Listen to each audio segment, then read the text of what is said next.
Very early in the war, after Dunkirk and Americans came in and so on, bombing of Germany started by the RAF.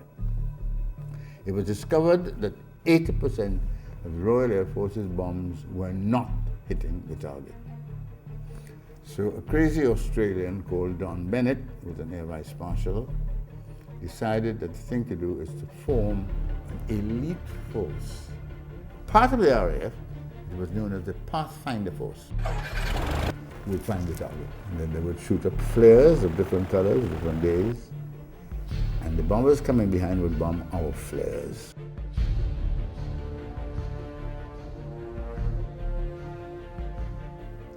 We're told, if you cannot drop it bang on time, within 10 seconds either way, you bring them back. Because the first flare that goes up, the Germans know that that is marking a target, so they will put another flare over an open field 50 miles away. So the bombers wouldn't know which one of them, you know.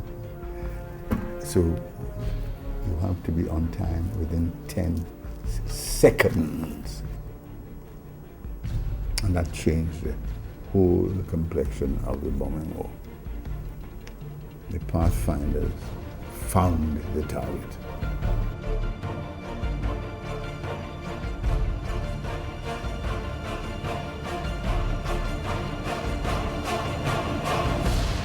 To understand this moment in time, you need to take a wider view of history.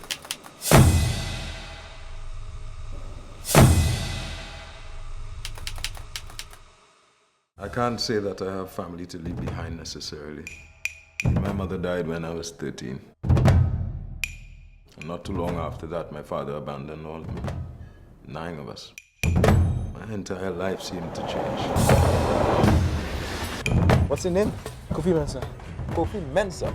Yeah, yourself? Ulrich Cross.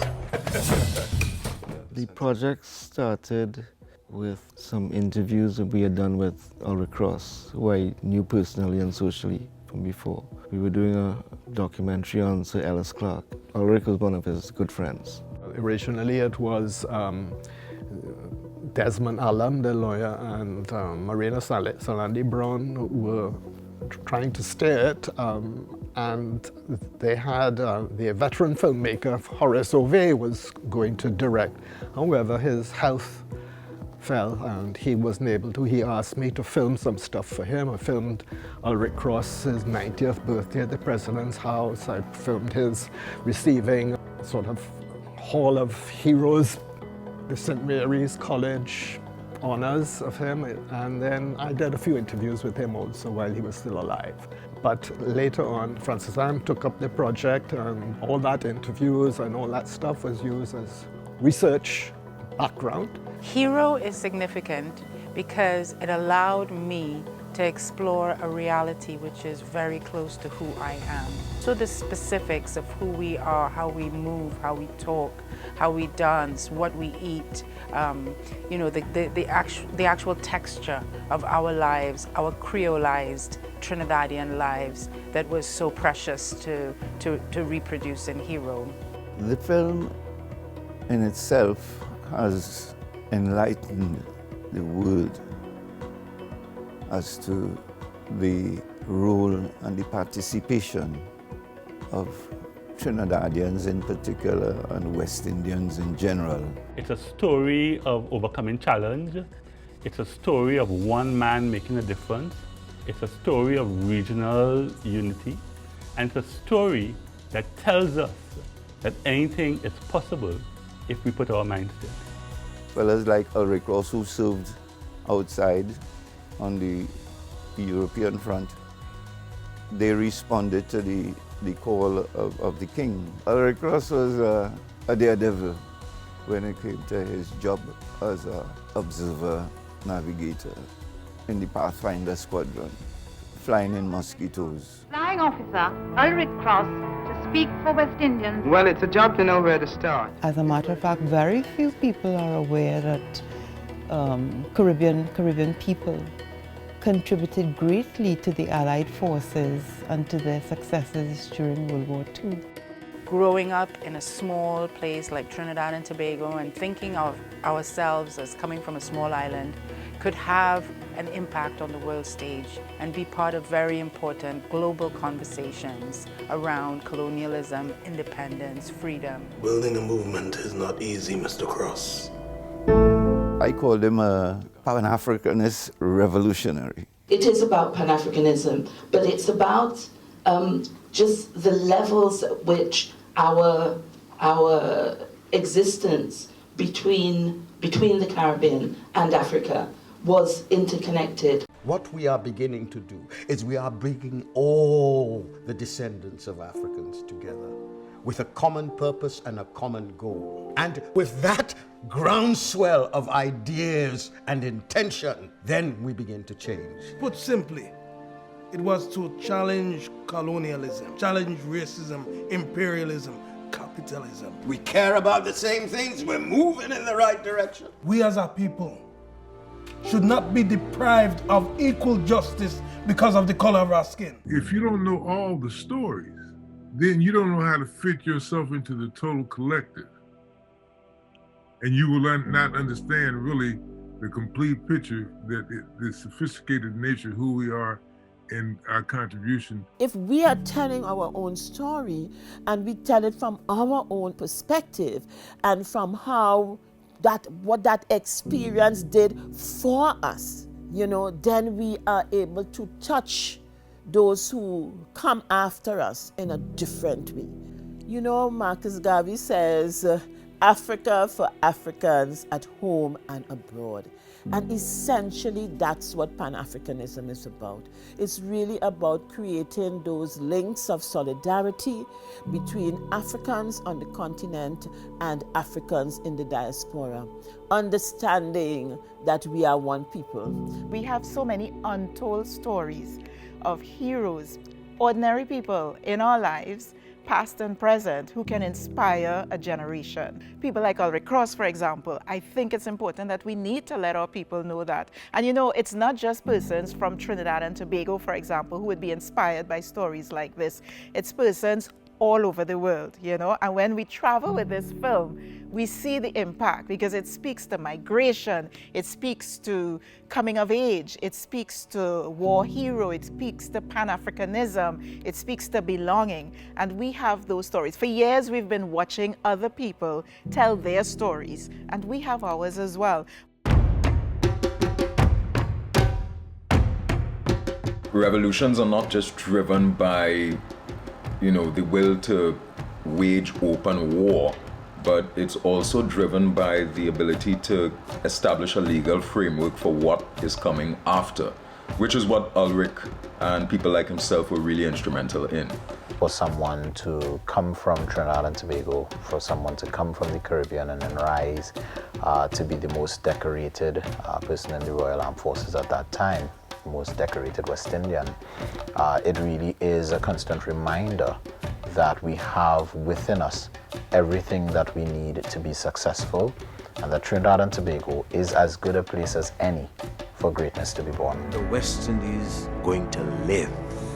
You're a liar! The gold, the diamonds, equal justice. It was a meeting of minds. The ideas that inspired us. It can be done. Films is a perfect way to document and to archive our stories. In developing a character, you also want to make sure that the character is built in such a way that it's relatable. Filmmaking as a form of creative expression is also important for us to capture, document, express who we are as a people, and document any significant milestone at that point in time. This story is an incredible story, which few people know. Francis Ann had done a lot of research, and more and more incredible facts were coming up as she did the research. And so making the script was like a jaw-dropping opportunity to bring a story to the Caribbean and to Trinidad and Tobago about not only our independence and the independence of the Caribbean, but also, of course, for Ghana, the first African country to become independent. At last, Ghana, your beloved country, is free forever! Independence came to over a dozen states peaceably, but in the Belgian Congo, freedom was followed by rioting and army mutiny. Mr. Bumbutu, things seem to be a bit unstable.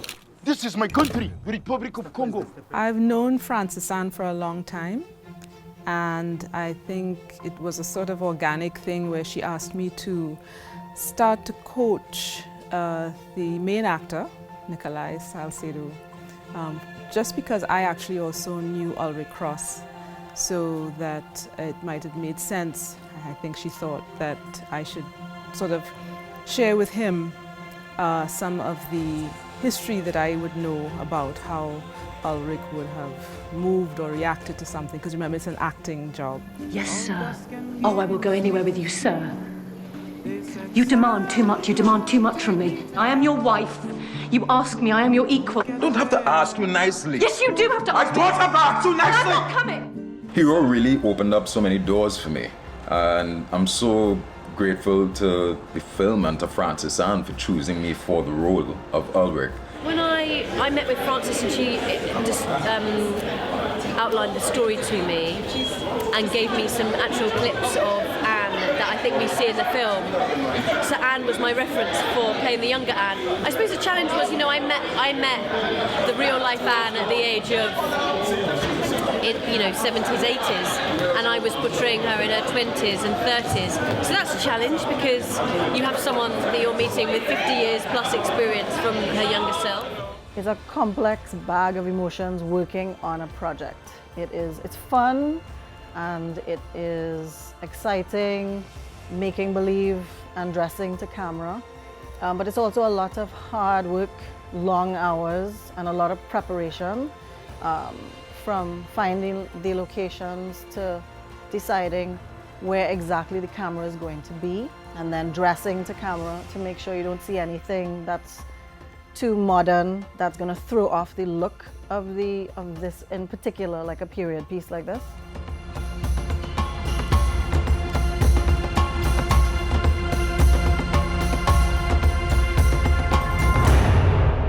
The film and the nature of it encourages even Trinidad and Tobago citizens to understand what we have contributed to the world, how we have contributed to the world, and what more we can do. To me, he's a visionary because he saw how the world should be and he made the steps to make it happen. I really found it astounding how, to see these pieces of a puzzle being brought together. You give those who are now coming up something to look at and be like, they look like me, and they've done this and they've reached this far.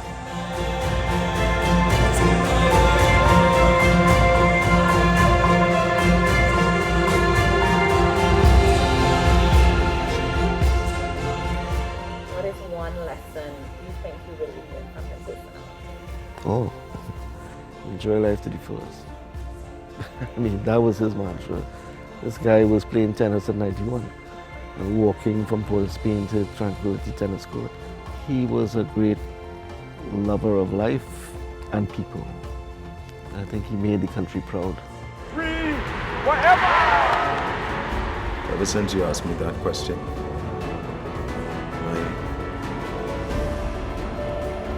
my entire life seemed to change.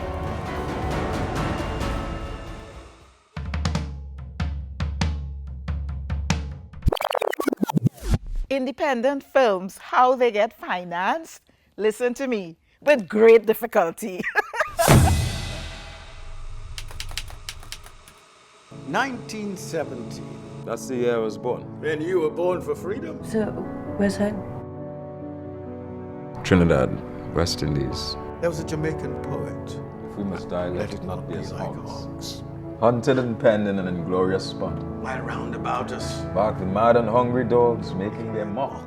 Films inspire us. Films tell who we are. Films shape culture, builds identity. And as a national company, I think it would have been remiss if we did not support it, especially a film that would have celebrated and commemorated the life of this hero? The mission has always been to provide Caribbean people with their own images, for them to see themselves and the world through their own eyes. When the opportunity arose to tell the story of the most highly decorated West Indian aviator in World War II, we sort of jumped at the opportunity. I'm so happy that the film has gone from film festival to many, many accolades and awards. Making black films is important, and therefore if it's important, we want to give it important space. So black filmmakers have to understand they have to support black film festivals. A lot of times we sit and we wait for the money, we wait for the funding. And even from my perspective, as a creative, as well as someone who understands what making content is all about, you just have to start. The difference between a successful film and an unsuccessful film, whether it's a blockbuster, whether it's an indie, it doesn't matter. It's the storyline. Is it plausible? Is it relatable? Thank you very much. Good evening, ladies. May we join you? Ulrich is the name. This is an absolute pleasure. So what do you do? Well, I'm a producer at the BBC. Filmmakers need to understand that film is a business. And just like you would like to maybe sell shoes or sell a product, you have to find the right story that resonates with the audience or your target market. Independent films, how they get financed, listen to me, with great difficulty. First of all, either the filmmaker would put their blood, sweat, tears, and their house on the market, really and truly, crowdfunding and so on, family and friends. If you are fortunate, you may get a grant.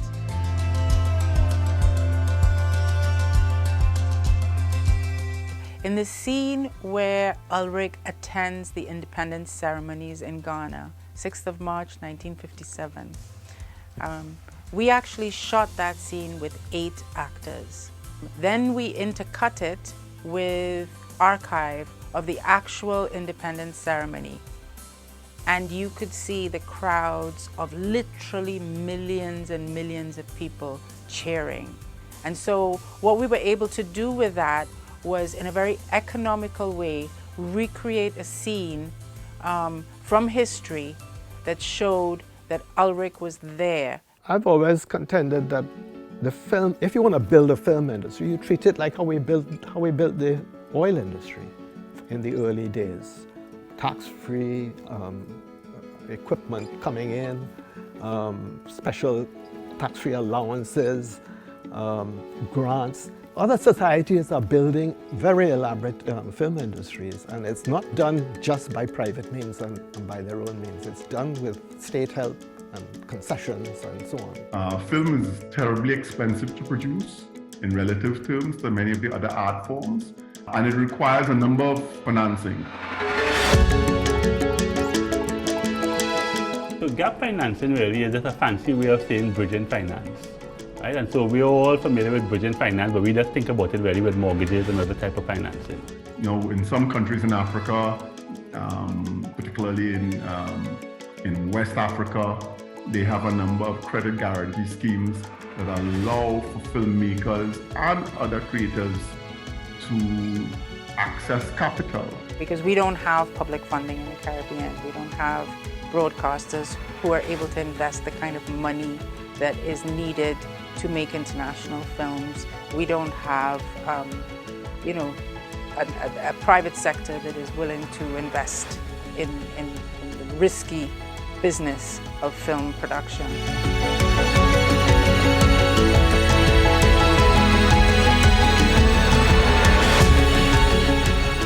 There's something called the micro-budget film, which is really the domain in which we operate. You know, it's those small budgets that would be the cost of catering or less, even on a massive production. And what would happen is we bootstrap, really. You know, you use your own money, you put it in, you use credit cards, you get friends to put money in. Fortunately, for Hero, if we use Hero as an example, a corporate sponsor, Republic Bank Limited, came forward and invested in this film from a position of corporate social responsibility. And I think that that is the way that so many micro-budget films are able, independent films are able to be made. I mean, many aspects of this story appeal to us. One was the fact that there were strands of Africa. You know, it was a story of a man who dragged himself up, I think. I mean, he started off in Belmont. It shows you what somebody could achieve. Republic Bank had our roots in a very humble beginning. And so we saw parallels between his story and our own story, and that really attracted us to this film. So it has to align with that company's core values. It has to have messaging that could build people, that could act as role models, that young people could look at it and say, hey, you know, I could do this. Oh, here I am, I'm seeing me. This is not an industry where we want to go cap in hand and say, give us money because we deserve it, but really creating value for that sponsor, whether it's through product placement or whether it's through partnerships to create a social media program that runs before, after the production of the film, but adding value to corporate sponsors who can invest in your film. There's really only one marker of success, and that marker of success is relative to the purpose of the financing. So if what we're talking about is grant financing, if what we're talking about is power to make a difference financing, if it came from an institution such as the Republic Bank, if what we're talking about is sponsorship, then the measurement of success is different. Our sponsorships and our contributions portfolio is guided by policy. We'll also look at it through a sustainability lens. Where will this be going? How is it going to, what's the impact? Who will it be impacting? You know, we'd look for national impact, we would look for regional impact. What's the ability or the capacity of it to survive, of it to evolve, of it to develop? If the financing is financing that is meant to generate a positive return to the investor or to the lender, there's only one measurement of success, and that's the return on the investment, and that's a financial return on the investment.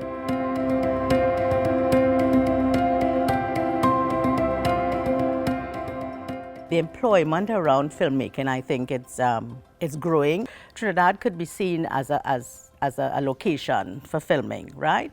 But you also have to have the local talent that could be used, you know, so there's a big role there for education at both the undergraduate and the graduate level, you know, so that when producers are looking for film and they're looking for talent, you have a pool of talent locally of qualified people. There must be opportunities locally, regionally for them to hone their skills. My biggest recommendation to filmmakers is that they need to understand the market for their particular genre of film. Who are the key stakeholders that you need to collaborate with to ensure that you can minimize your risk to market?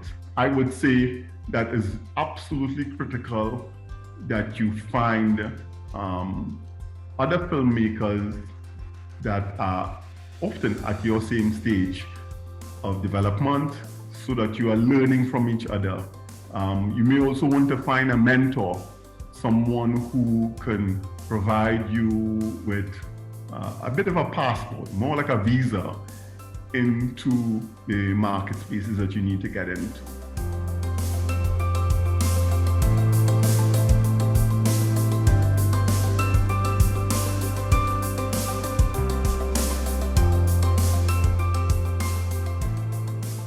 TTT's tagline is Live for Local, and it is our mantra, it is our goal to ensure that we are creators of our local culture, of our local stories, and we showcase it to the world. We recognize our need to be the nucleus of this ecosystem, and for that we have been working very closely with stakeholders, state and private sector actors in the industry to ensure that we provide a platform for local content and content that is produced here in Trinidad and Tobago, as well as content that is relevant to us here in Trinidad and Tobago. A good story will make it in the world.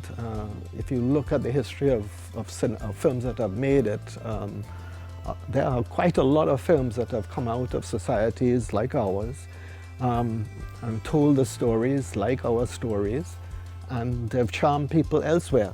There's a dearth of good stories coming out of Hollywood. Hollywood is repeating and remaking things over and over, the same stories. But the rest of the world isn't doing that. They're all new stories. They're all interesting stories, and we are part of that. One of the exciting things as well is that helped in building the profile of the film. You know, Francis Ann said, Lisa, we're going to South Africa, you know, and we were going to be part of DISCOP, which was the to pitch the film at this international pitch competition. Francis Ann and I had prepared this tag team, you know, we're going for them. Said, well, only one person could pitch. Like, what? And it's an elevator pitch, and no props, no material, no trailer, nothing. And we had prepared this fantastic pitch. And they said, and Lisa, it's going to be you because you did the video pitch. Needless to say, your girl went in there in her true Trini fashion and killed it. We won. Hero, The Life and Times of Ulrich Cross, is directed by the award-winning filmmaker Francis Ann Solomon. It talks about an ordinary man from the Caribbean who exists in a very exciting time. You know, this is a fascinating story that I believe people from Trinidad and Tobago, the Caribbean, Africa, the diaspora need to know, that you can be just an ordinary person and influence on a global scale. The most lasting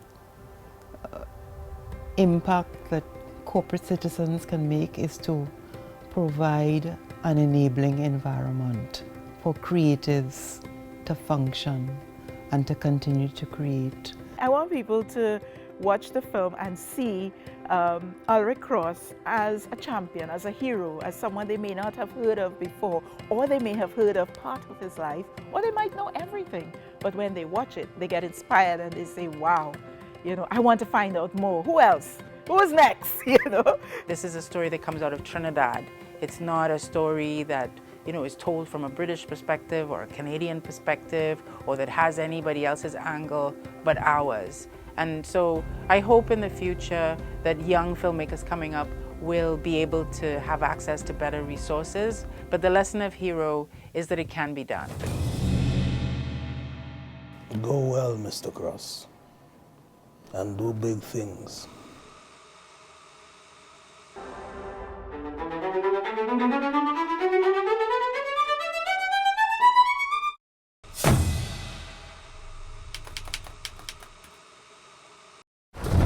I don't know why you came back to this country. There's nothing here for you. They've been using us. Their men died and they called us. You think they want us here? Come, let's go. Help me leave England. This is a global story. This is an international story that can speak to not just Trinidadians or British people, but also to people in West Africa. I feel like representation matters, you know, so for me it's important to see ourselves represented on the screen. It goes a long way to, you know, helping us recognize who we are as people and just the contributions we've made. Stories are the building blocks of a culture and of a civilization. And if they're forgotten, we can't build. We just build on somebody else's stories, not our own. You intend to overthrow the imperialist powers in Africa, yes? And replace it with what exactly? We intend to retake what belongs to us. This is our country, our people, our resources. So yes, precisely we are looking for socialism rather than capitalism. But then African capitalism would be pretty much the same as European capitalism, wouldn't it? You are right. Frightens the leaders of the Western Hemisphere. But that's the only thing that can save us. Hero was shot in Trinidad, England, Ghana, and Canada. For me, it was important to have the authenticity of each of these locations and characters. It was important to get the texture of what Trinidad was like in 1920, the specific architecture, the gingerbread house. We wanted to travel in Ulrich's shoes to all the places that he traveled. We were following him geographically, and we wanted the audience to have the experience. We also wanted audiences in each of those locations, in all those locations, to be able to watch the film and believe it, you know, to believe that this was actually happening in their country. Filming in Ghana was a wonderful experience for all of us. It was fantastic to, you know, return to the motherland in a way. All of us were moved by that. There's not been many opportunities for West Africans and Caribbean people to actually come together and work together. It's like an open wound of 400 years old that has never actually been healed. And so we felt traveling there that we were part of that healing. I think Iro is unique in the sense that it's the first time in my career as a filmmaker in about close to 3 decades that we have crew from 3 different continents, you know, and cast from 4 different countries. That you put them together, the collaboration was something else, you know what I mean? And I'll say the story, I mean, this is a Pan-African story that each and every African, I think, must see this film to appreciate our heroes. People like Ore Cross, people like Kwame Nkrumah, people like Patrice Lumumba. I mean, the generation of today, most people don't even know about those stories. There's somebody that I want you to meet. This is Mr. CLR James, Mr. George Padmore. This young man, Ulrich Cross. We need him. One of the most moving experiences that we had as a mixed Ghanaian, Caribbean, British crew and cast was actually shooting in Cape Coast Castle, the slave castle, where our ancestors, you know, all of our ancestors traveled through the door of no return to come to the Caribbean and survived. And it was really moving for all of us to reflect on that we who had been taken from Africa in chains had come back to tell our story and to stand in the very place where we had, you know, been so wronged, and to say we are here, we are alive, and we are telling our stories.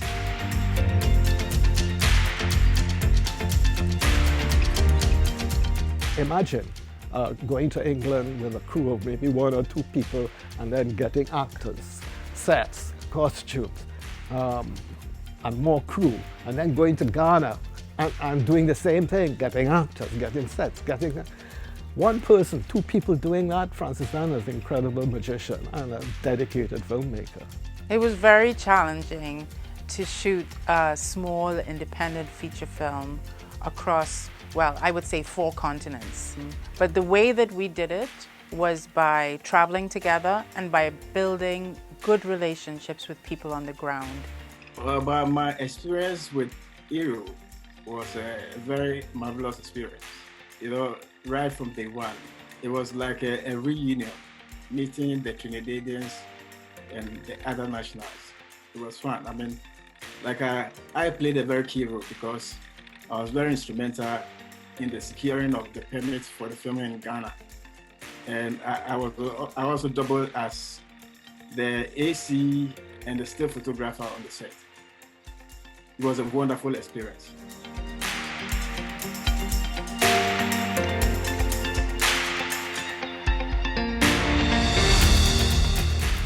I drew on the knowledge that at the time we were a British colony.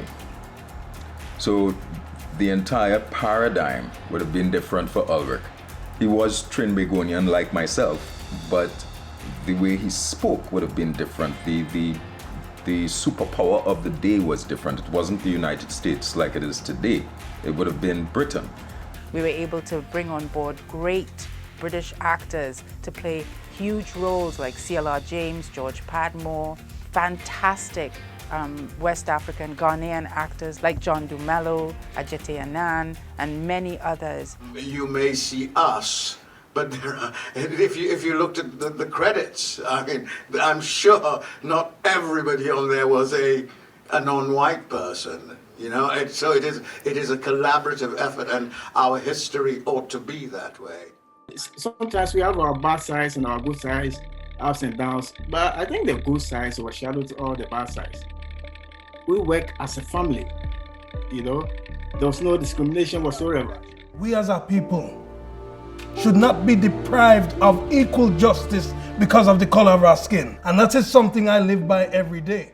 We were able to film in Ghana, Canada, the UK, and Trinidad and Tobago. And everyone we tell that to, we're like, oh my gosh, how did you guys do that? But it was done, you know? So once there's a will, there's a way. And not to sit back and say, I can't do it, it's too big, it's too large a project for me. Find ways, grab it, you know, and be creative and find ways, break it apart, right? And then put it back together again and say, okay, this is how I'm going to get around the challenges. It was a difficult experience for sure. Long hours, harsh conditions sometimes. Often we were overwhelmed by the experiences that we were going through and there was no escaping it really. But at the end of the day, I feel it's an experience that will stay with each and every one of us for the rest of our lives. I was very impressed and I was very happy to see that that such a good job was done on it by the production team, and it was a success, and that can be repeated. I want them to be inspired by the life of Ulrich Cross, and I want his story to be heard. So for people to come away more educated about who he was and what he did, I guess that's my greatest wish. I want people to think about how we can partner, you know, with other countries, especially in the diaspora, because we built such a fantastic relationship with the people of Ghana, who was so, yes, we filmed in Canada and England, but I think that bond between the diaspora, that is the future. We want to control what we produce and share it. It can be done.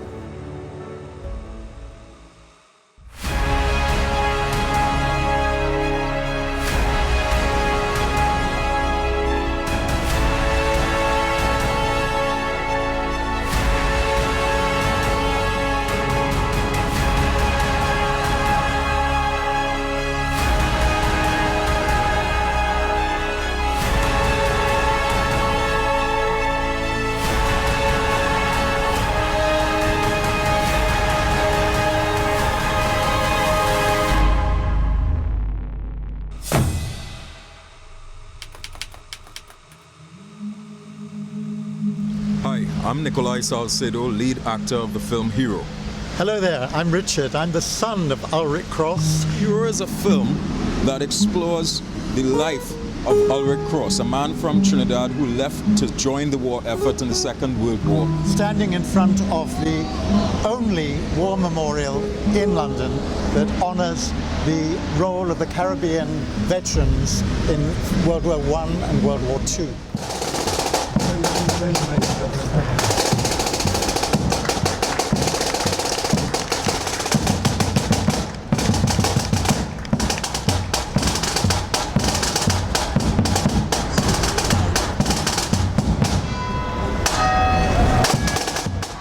Ulrich was a man who had an international life. He lived his life around the world. He did not see barriers to his ambitions. He was determined to pursue his dreams, and that took him all around the world. My father flew with Ulrich in 139 Squadron in the RAF. My father was Roy Crampton and Ulrich was his navigator. It was really great to see the film. It was a super film, and we have heard so many stories about Ulrich, and they had lots of fun and laughter together when they were in the RAF.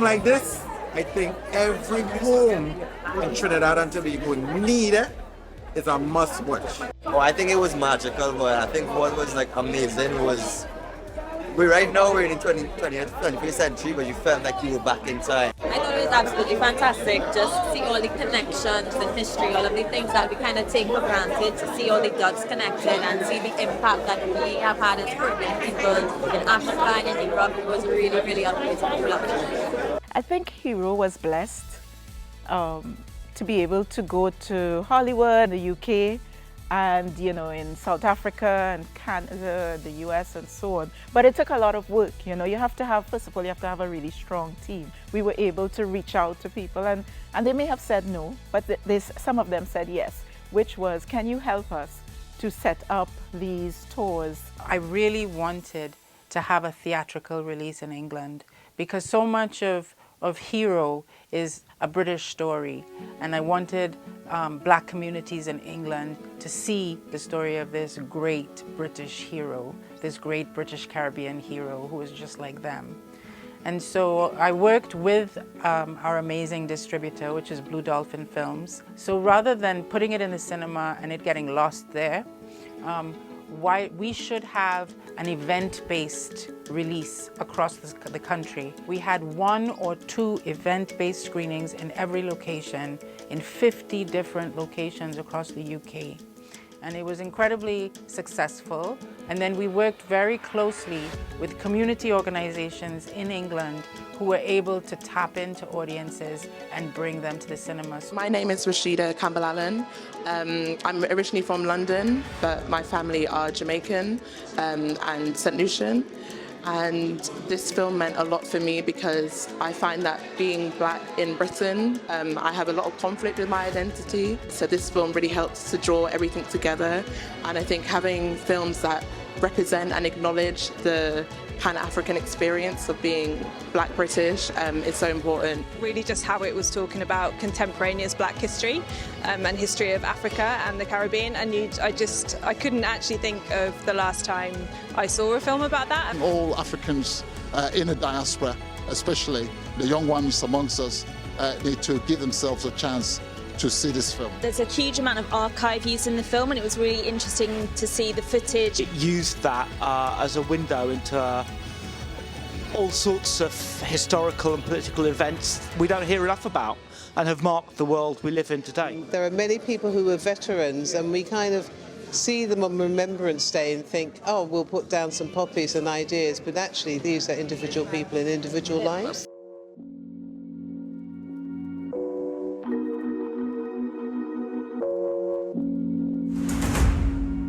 I'm here to support the independent filmmakers, the creators of the culture, just here celebrating Black History Month and being awesome.